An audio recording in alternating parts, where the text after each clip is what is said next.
भारत माता की, भारत माता की, भारत माता की। आज उत्साह का दिन है, उत्सव का दिन है।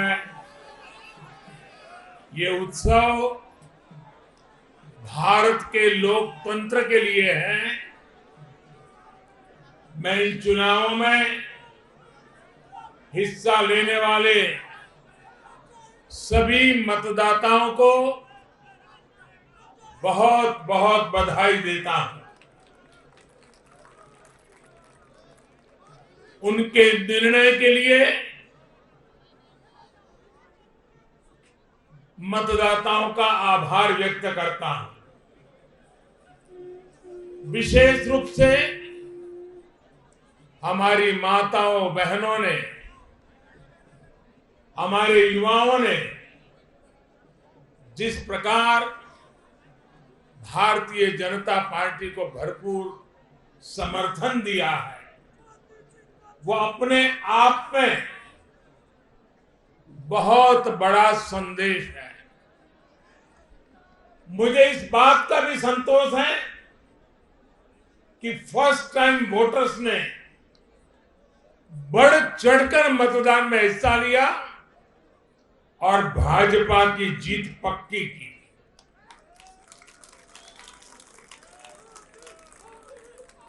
चुनाव के दौरान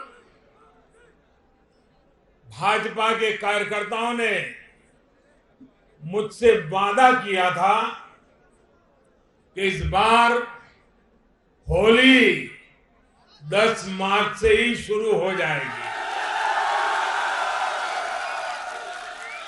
हमारे कर्मठ कार्यकर्ताओं ने ये विजय ध्वज फहरा करके इस वायदे को पूरा करके दिखाया है।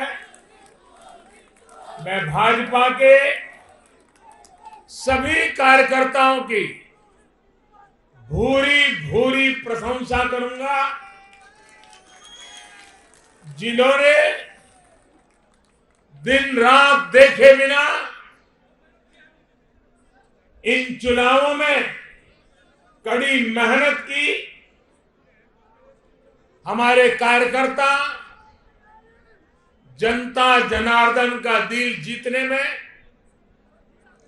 जनता जनार्दन का विश्वास जीतने में सफल रहे और पूरे पार्टी का नेतृत्व जिन्होंने किया, कार्यकर्ताओं ने को जिन्होंने लगातार मार्गदर्शन किया, ऐसे हमारे राष्ट्रीय अध्यक्ष श्रीमान जगत प्रकाश नड्डा जी को भी मैं बहुत बहुत अभिनंदन करता हूं, बहुत बहुत बधाई देता हूं।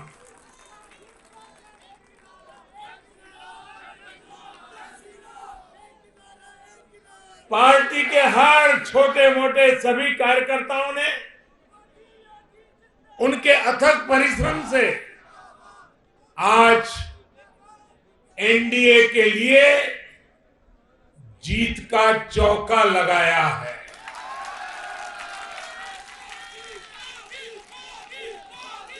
साथियों, उत्तर प्रदेश ने देश को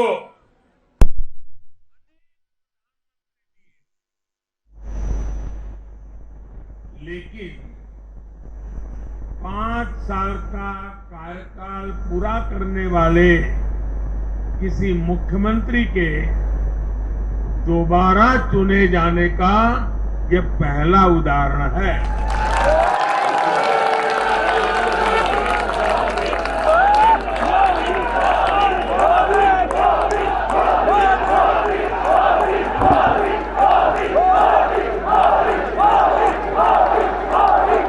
नड्डा जी ने विस्तार से बताया, उत्तर प्रदेश में 37 साल बाद कोई सरकार लगातार दूसरी बार सत्ता में आई है।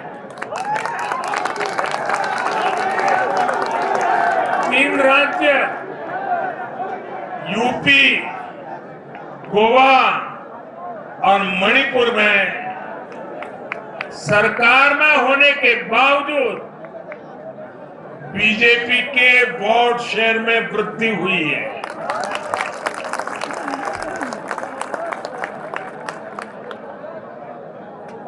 गोवा में सारे एग्जिट पोल गलत निकल गए और वहां की जनता ने तीसरी बार सेवा करने का मौका दिया है। 10 साल तक सत्ता में रहने के बाद भी राज्य में बीजेपी की सीटों की संख्या बढ़ी है। उत्तराखंड में भी भाजपा ने नया इतिहास रचा है। राज्य में पहली बार कोई पार्टी लगातार दूसरी बार सत्ता में आई है। यानी सीमा से सटा एक पहाड़ी राज्य, एक समुद्र तटीय राज्य और एक मां गंगा का विशेष आशीर्वाद प्राप्त एक राज्य और पूर्वोत्तर सीमा पर एक राज्य, भाजपा को चारों दिशाओं से आशीर्वाद मिला।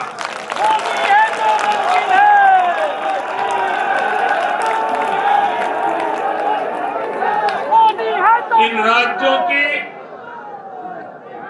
चुनौतियां भिन्न है, सबकी विकास की यात्रा का मार्ग भिन्न है, लेकिन सबको जो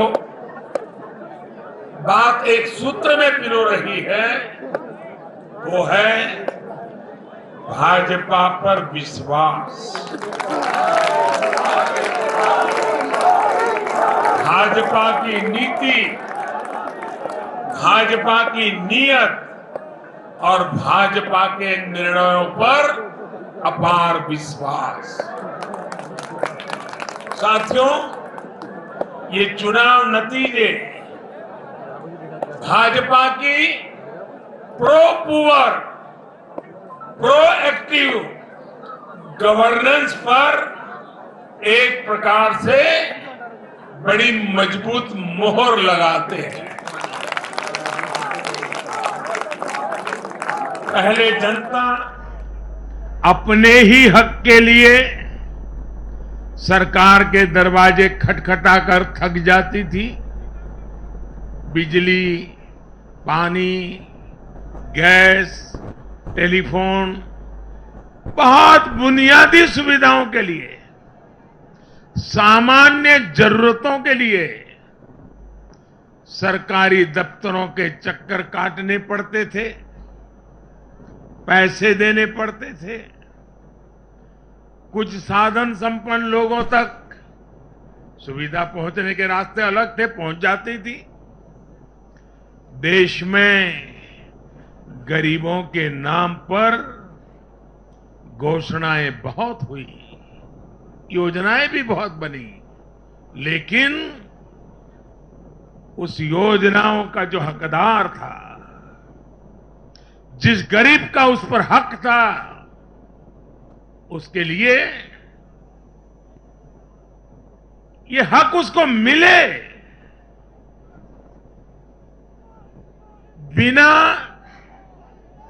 परेशानी को मिले, उसके लिए गुड गवर्नेंस, डिलीवरी, इसका बड़ा महत्व होता है।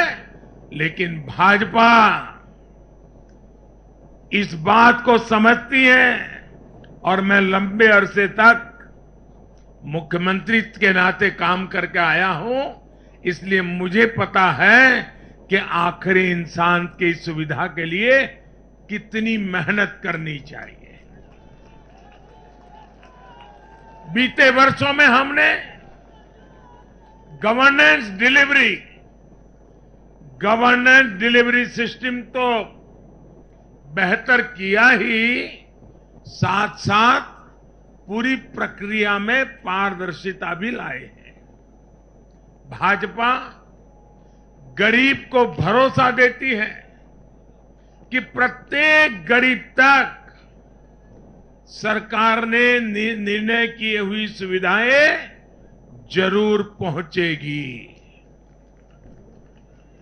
और मैं गरीब के घर तक उसका हक पहुंचाए बिना चैन से बैठने वाला इंसान नहीं।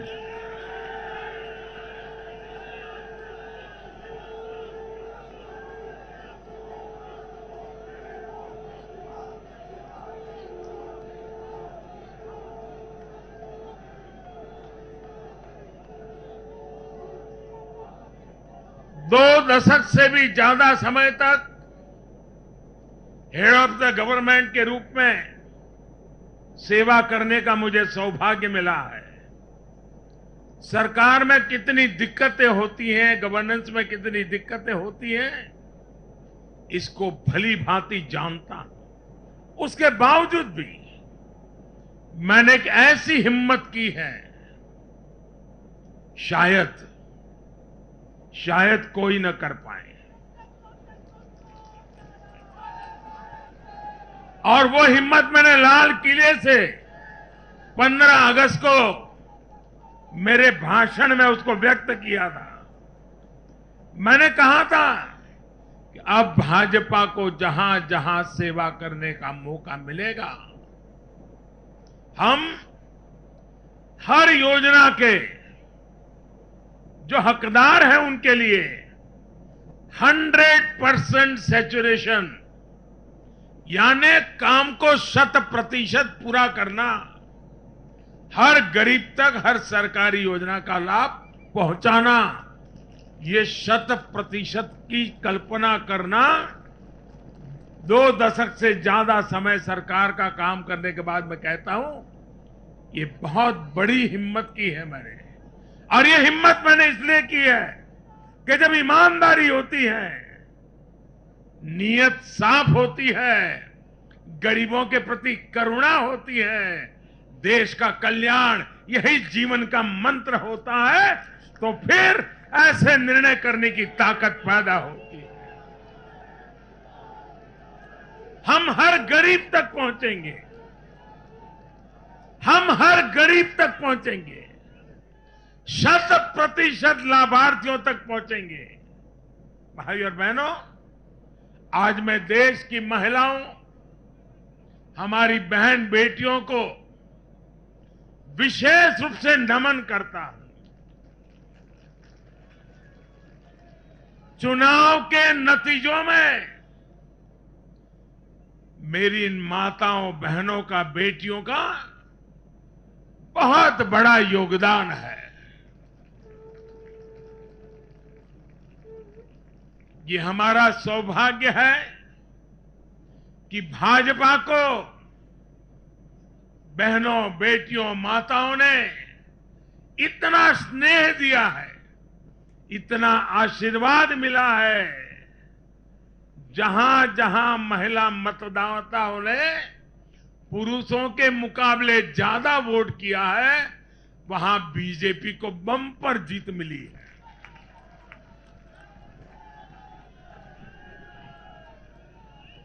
एक प्रकार से हमारी माताएं, बहनें, हमारी बेटियां, हमारी ये स्त्री शक्ति भाजपा की जीत की सारथी बनी है।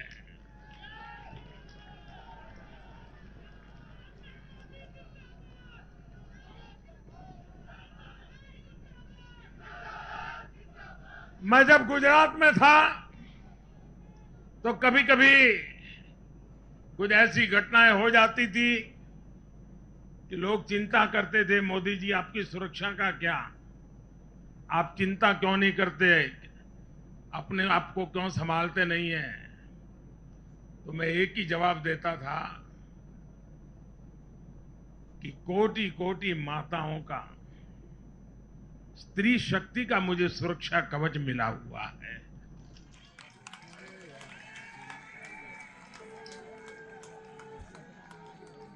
साथियों, भारत की माताएं, बहन, बेटियां निरंतर भाजपा पर विश्वास कर रही है। उनको पहली बार विश्वास मिला है कि सरकार उनकी छोटी से छोटी जरूरतों को भी ध्यान में रखती है। साथियों, इन चुनावों के नतीजों ने एक बात और साफ कर दी है कि यूपी की जनता को, और मैं सभी ज्ञानियों को कहता हूं कि देश की भलाई के लिए अब पुरानी घिसी पिटी रिकॉर्ड छोड़ के जरा नए सिरे से सोचना शुरू कीजिए।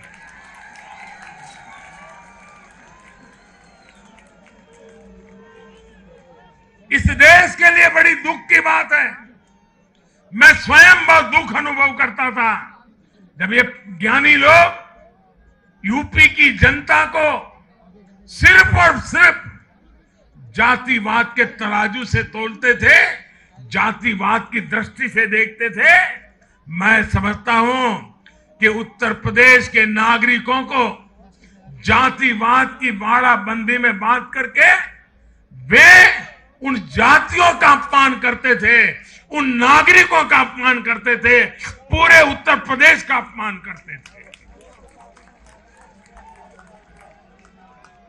कुछ लोग ये कहकर यूपी को बदनाम करते हैं कि यहां के चुनाव में तो जाति ही चलती है। लेकिन भाइयों बहनों, उत्तर प्रदेश के लोगों ने दिखा दिया है। 2014 के चुनाव नतीजे देखें, 2017, 2019 के नतीजे देखें, और अब फिर 22 में भी देख रहे हैं। हर बार यूपी के लोगों ने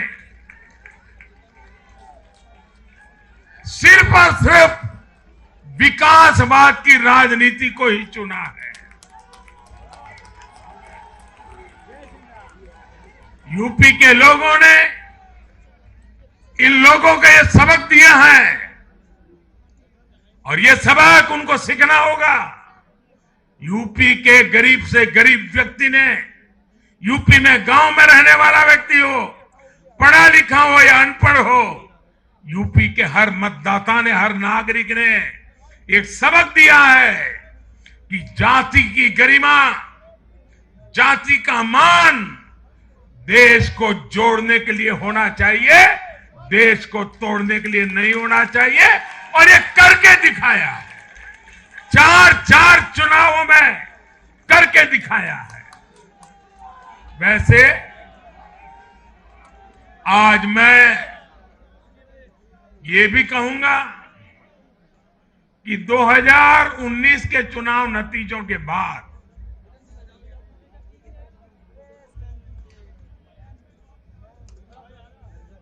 कुछ पॉलिटिकल ज्ञानियों ने कहा था 2019 में जब लोकसभा में हम दोबारा जीत करके आए तो उस ज्ञानियों ने कहा था कि भाई 2019 के जीत में क्या है, ये तो 2017 में ही तय हो गई थी, क्योंकि 2017 में यूपी का रिजल्ट आया था। मैं मानता हूं इस बार भी ये ज्ञानी जरूर कहने की हिम्मत करेंगे कि 2022 के नतीजों ने 2024 के नतीजे तय कर दिए हैं।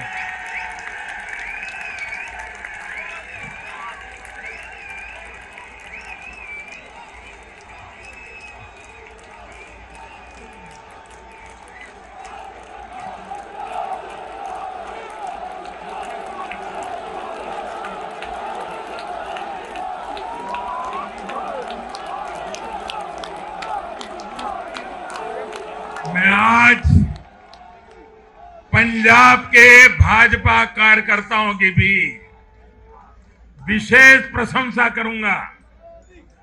उन्होंने विपरीत परिस्थितियों में जिस प्रकार पार्टी का झंडा बुलंद किया है, वो आने वाले समय में पंजाब में भाजपा की मजबूती को, देश की मजबूती को एक अहम स्थान के रूप में विकसित करेंगे, ये मेरा पूरा विश्वास है। पंजाब में भाजपा एक शक्ति के रूप में उभरनी है, ये मैं अपनी आंखों के सामने देख रहा हूं दोस्तों।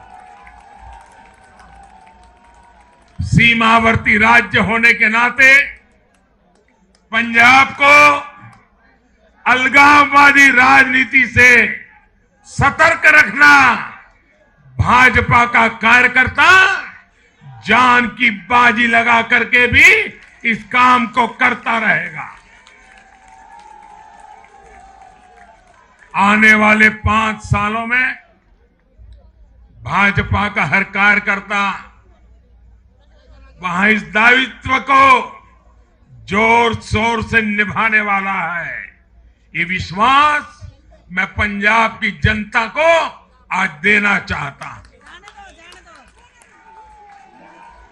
साथियों, ये चुनाव ऐसे समय में हुए हैं जब दुनिया 100 साल के सबसे बड़े कोरोना जैसी महामारी के संकट से लड़ रही है। पूरी मानव जात, पूरा विश्व 100 साल में ऐसी बीमारी नहीं देखी, ऐसी मुसीबत से लड़ना नहीं पड़ा है। ये जैसे कुछ कम था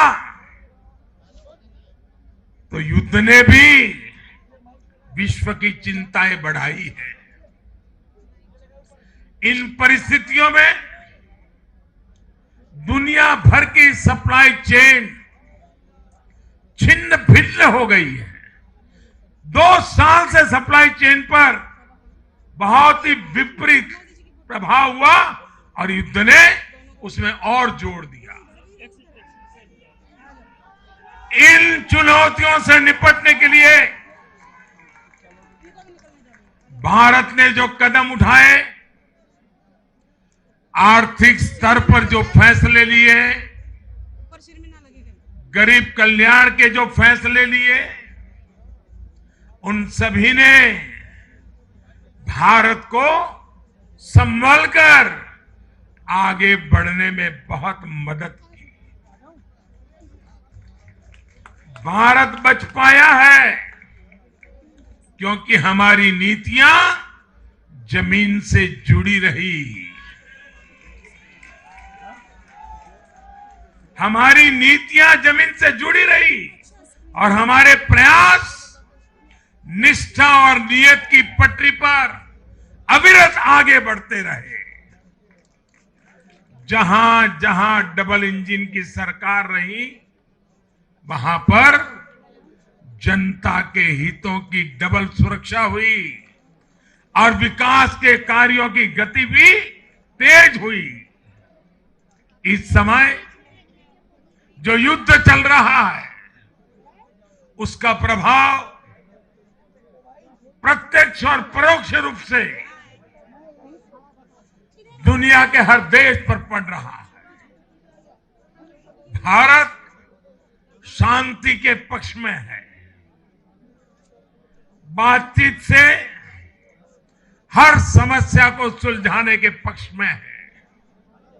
लेकिन जो देश सीधे जंग लड़ रहे हैं, भारत का उनसे आर्थिक दृष्टि से, सुरक्षा की दृष्टि से, शिक्षा की दृष्टि से, राजनीतिक दृष्टि से नाता है।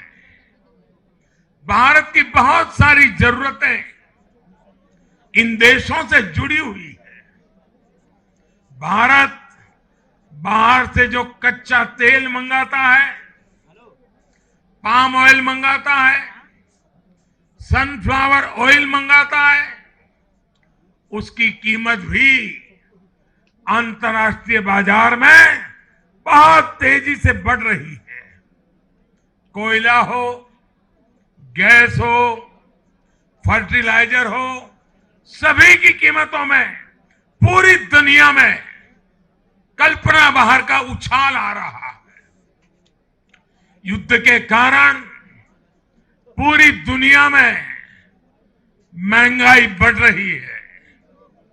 विकासशील देशों को विशेष रूप से कठिनाई का सामना करना पड़ रहा है।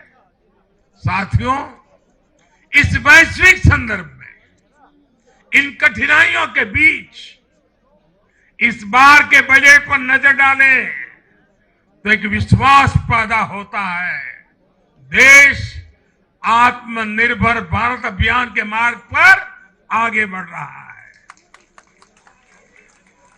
इस भावना को इस बार के बजट से और ऊर्जा मिली है और मैं मानता हूं कि दुनिया भर में बने निर्माण हुए इस विपरीत वातावरण में, उथल पुथल से भरे माहौल में, अनिश्चितता से भरे माहौल में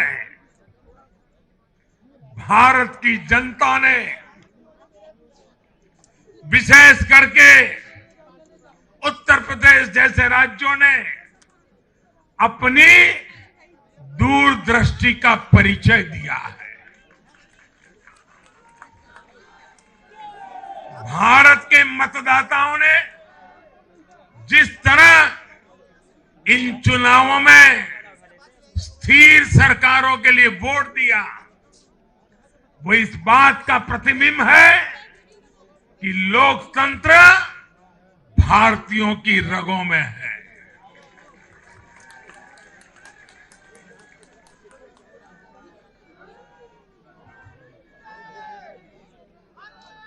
लेकिन भाई और बहनों, आज इस अवसर पर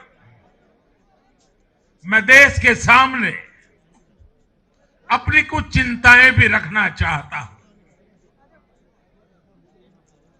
देश का नागरिक तो बहुत जिम्मेदारी के साथ देश के हित में अपना काम कर रहा है। जब भी उसको अवसर मिलता है वो जिम्मेदारी के साथ पेश आता है। देश का सामान्य नागरिक राष्ट्र निर्माण में जुटा है, लेकिन हमारे यहां कुछ लोग लगातार राजनीति का स्तर गिराते जा रहे हैं। कोरोना के इस समय में भी हमने देखा है कि इन लोगों ने देशवासियों को गुमराह करने की लगातार कोशिश की। वैक्सीनेशन के हमारे प्रयासों की दुनिया प्रशंसा कर रही है, लेकिन इस पवित्र कार्य पर, मानवता के कार्य पर, सेवा के कार्य पर, भारत की वैक्सीन पर भी सवाल उठाए गए। दुर्भाग्य की बात है, जब यूक्रेन में हजारों भारतीय विद्यार्थी, हमारे छात्र, हमारे नागरिक फंसे हुए थे, तब भी देश का मनोबल तोड़ने की बातें हो रही थी। जो वहां फंसे थे उनके परिवारों की चिंता बढ़ाने का काम हो रहा था। ये लोग उन बच्चों में असुरक्षा की भावना बढ़ा रहे थे, यहां उनके परिवार वालों की चिंता बढ़ा रहे थे। इतना ही नहीं, इन लोगों ने ऑपरेशन गंगा को भी प्रदेशवाद की बेड़ियों में बांधने की कोशिश की।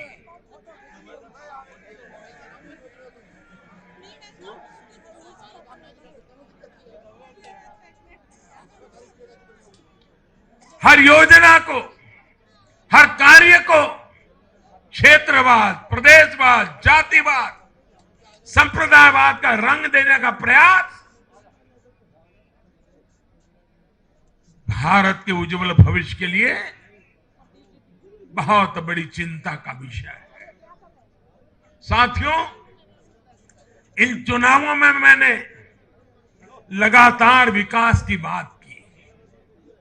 गरीबों को घर, गरीबों को राशन, वैक्सीन, आधुनिक इंफ्रास्ट्रक्चर, हर विषय पर भाजपा का विजन लोगों के सामने रखा। इसके साथ ही जिस एक बात पर मैंने सबसे ज्यादा चिंता जताई थी वो थी गौर परिवारवाद। मैंने राज्यों के लोगों को बताया कि कैसे मैं किसी परिवार के खिलाफ नहीं हूं, न ही मेरे किसी की व्यक्तिगत दुश्मनी है।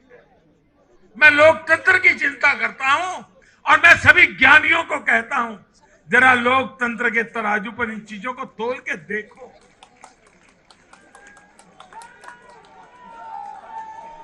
और मैंने लोगों को बताया कैसे परिवारवादी राजनीति ने उनके राज्य का कितना नुकसान किया है, राज्य को पीछे ले जा रहा है। और मुझे खुशी है कि मतदाताओं ने इस बात को समझते हुए भी इस चुनाव में अपना वोट दिया है, लोकतंत्र की ताकत को मजबूत किया। साथियों,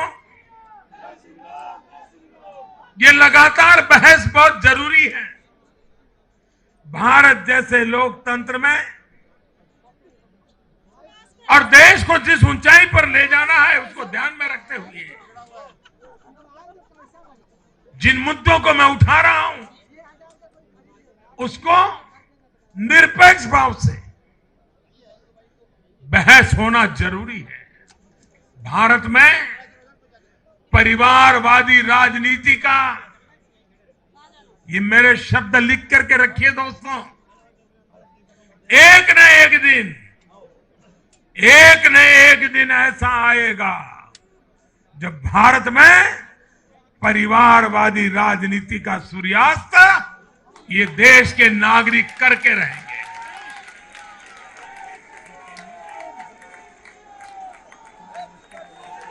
इस चुनाव में देश के मतदाताओं ने अपनी सूझबूझ का परिचय दिखाते हुए ये क्या होने वाला है इसका इशारा कर दिया है। साथियों, आज एक और विषय में देश के लोगों के सामने रखना चाहता हूं। ये विषय है भ्रष्टाचार के खिलाफ कार्रवाई को रोकने की साजिश। आप मुझे बताइए साथियों, क्या भ्रष्टाचार के खिलाफ कार्रवाई होनी चाहिए कि नहीं होनी चाहिए?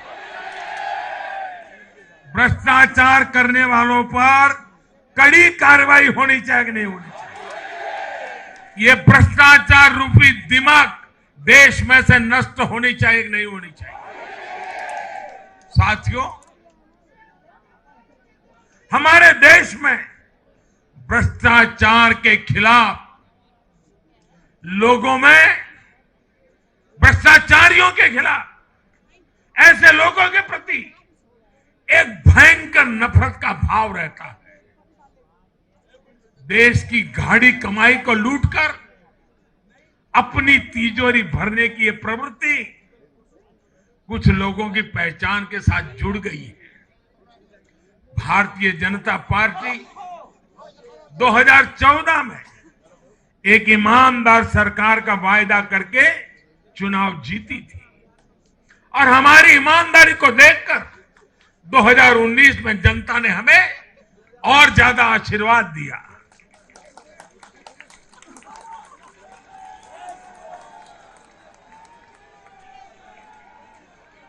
और देश हमसे अपेक्षा करता है कि मोदी जी, आपकी सरकार सिर्फ प्रामाणिक रहे इतना इनफ नहीं है। आप ही हैं, आप ही की सरकार है जो भ्रष्टाचारियों को सजा कर सकती है, उन पर कठोर से कठोर कार्रवाई कर सकती है। मुझे बताइए, जनता की इस अपेक्षा को मुझे पूरा करना चाहिए कि नहीं करना चाहिए? जनता की आशा आकांक्षा के लिए सरकार ने जिम्मेवार व्यवहार करना चाहिए कि नहीं करना चाहिए?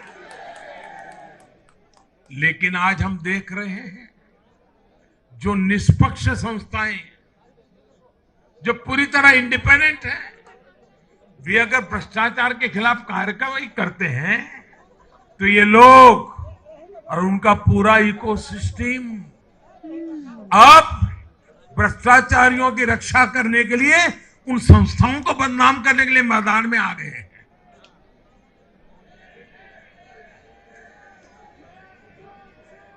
ये देश का कितना बड़ा दुर्भाग्य है कि घोटालों से घिरे लोग एकजुट होकर अब अपनी इकोसिस्टम की मदद से इन संस्थाओं पर ही दबाव बनाने लगे हैं। जांच एजेंसियों को रोकने के लिए ये लोग अपने इकोसिस्टम के साथ मिलकर नए नए तरीके खोजते हैं। इन लोगों को देश की न्यायपालिका पर भी भरोसा नहीं है। पहले हजारों करोड़ रुपए का भ्रष्टाचार करो, फिर जांच भी नहीं होने दो, और जांच करे तो उस पर दबाव बनाओ। ये इन लोगों की प्रवृत्ति है। और देश के लोगों को एक और बात पर मैं ध्यान देना के लिए आकर्षित करना चाहता हूं। ये लोग किसी भ्रष्टाचारी पर कार्रवाई होते ही उसे धर्म का रंग देते हैं, प्रदेश का रंग दे देते हैं, जाति का रंग देने लगते हैं। ये नए तौर तरीके शुरू हुए हैं। किसी माफिया के खिलाफ अदालत कोई फैसला सुना देती है तो भी उसे ये लोग धर्म और जाति से जोड़ देते हैं। ऐसे में भारत के मैं सभी संप्रदायों से आग्रह करता हूं, मैं सभी जाति पे गर्व करने वाले ईमानदार लोगों से आग्रह करना चाहता हूं, उन सबको सोचना होगा कि ऐसे भ्रष्टाचारियों, ऐसे माफियाओं को अपने समाज से, अपने संप्रदाय से, अपनी जाति से दूर करने की हिम्मत करें। इससे समाज भी मजबूत होगा, संप्रदाय भी मजबूत होगा और हर व्यक्ति का भला होगा। और यूपी में हमारी विजय का एक कारण यह भी है कि वहां के लोगों ने कई दशकों से ऐसी राजनीति का बहुत नुकसान सहा है। मैं बनारस का सांसद होने के नाते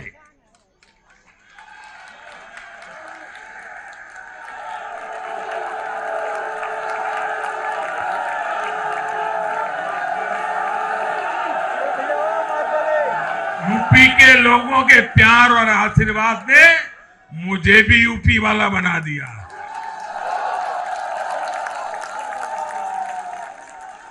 मैं बनारस का सांसद होने के नाते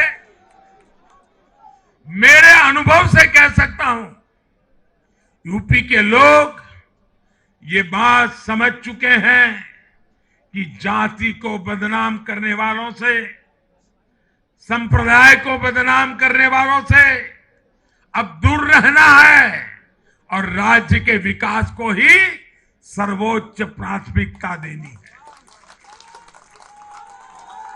साथियों, आजादी के 75वें वर्ष को देखते हुए भी इन चुनाव परिणामों का बहुत महत्व है। भारत आजादी के अमृत काल में प्रवेश कर रहा है।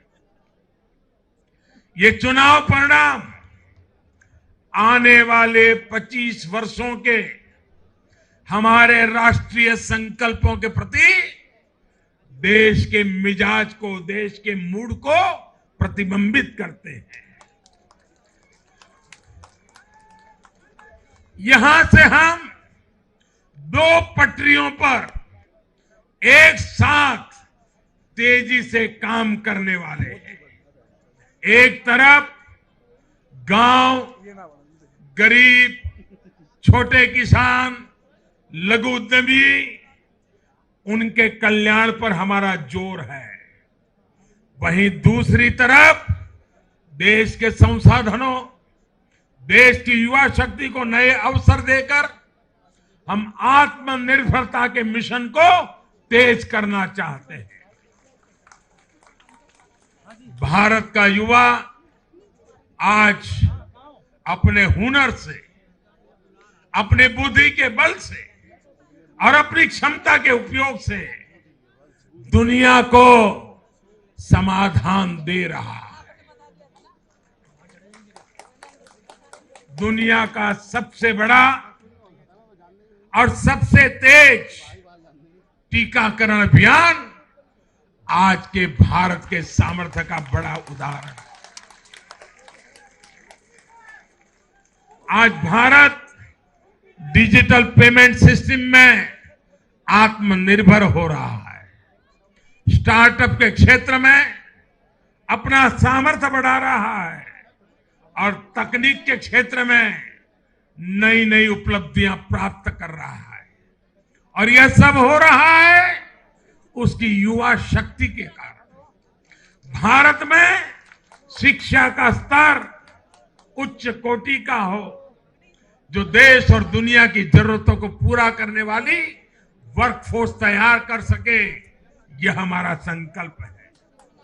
आज एक ऐसे नए भारत का निर्माण हो रहा है जहां आपकी पहचान आपके काम से होती है, न कि आपके परिवार से होती है। मुझे विश्वास है सबका साथ, सबका विकास, सबका विश्वास और सबका प्रयास के मंत्र पर चलते हुए हम अपने अपने राज्यों को नई ऊंचाई पर लेके जाएंगे। जब देश के हर राज्य का विकास होगा तो देश का भी विकास होगा। और मुझे तो वह गुजरात में इतने साल काम किया, दिल्ली में सरकार भारतीय जनता पार्टी को अच्छा मानने वाली सरकार नहीं थी।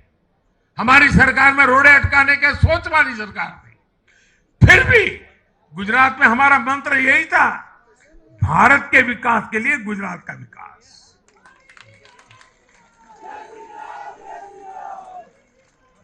साथियों, हमें जुट जाना है, एक पल भी गंवाना नहीं है। चुनौतियां कितनी ही कठिन क्यों ना हो, लेकिन जीतने का संकल्प उससे भी बड़ा होता है।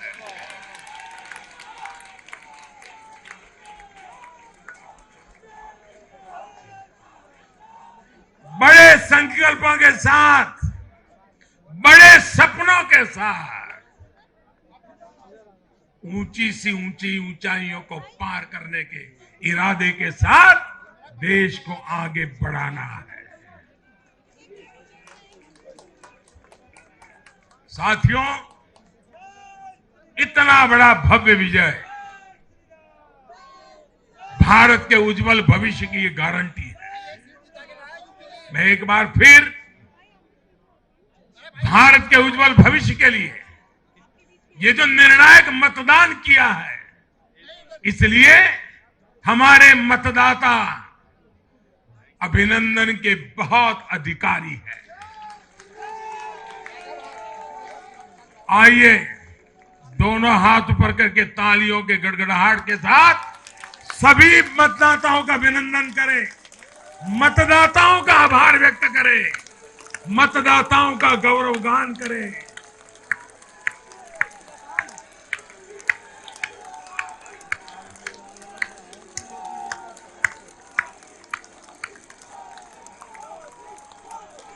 भारत माता की, भारत माता की, भारत माता की। बहुत बहुत धन्यवाद।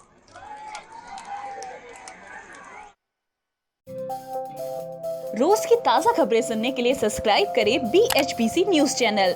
साथ ही रोज के नोटिफिकेशन जानने के लिए दबाएं बेल आइकन। साथ ही हमें अपनी राय देने के लिए हमारी वीडियो पर कमेंट करके बताएं और वीडियोस को लाइक और शेयर करना बिल्कुल ना भूलें। आप देख रहे हैं BHBC न्यूज।